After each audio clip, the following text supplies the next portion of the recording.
שלום לכולם וברוכים לעוד פרק, ברוכים הבאים לעוד פרק של אוטו פרקור IL. מה שאנחנו רואים כאן, יש לנו בעצם משוכה, מה שנקרא, אוקיי? והמטרה שלנו כמובן היא לעבור אותה.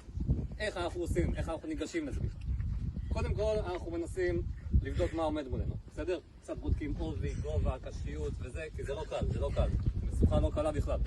עכשיו, אחרי זה אנחנו רוצים קצת להכין את הידיים, אנחנו עושים קצת סיבובי מפרקים, אוקיי? קצת נשימות, כי זה בסופו של דבר אנחנו צריכים לעבור מבפנים, התפרצות של כוח בבת אחת מבפנים. ואז מה שאנחנו עושים, קודם כל עושים קצת חימום דינמי של גלגולים, אוקיי? כל מיני כזה, קצת שימו לב לטכניקה, יד תומכת, יד דוחפת, ואז אנחנו כבר נהיה מוכנים למשוכה הגדולה. מה שאנחנו עושים לדבר כזה, אנחנו לוקחים הרבה תנופה, כי זה לא קל, הרבה, באים בשיא המהירות, זהו להיום חברים, נמשיך בפרק הבא של אוטו פרקור IL ונתראה בהמשך.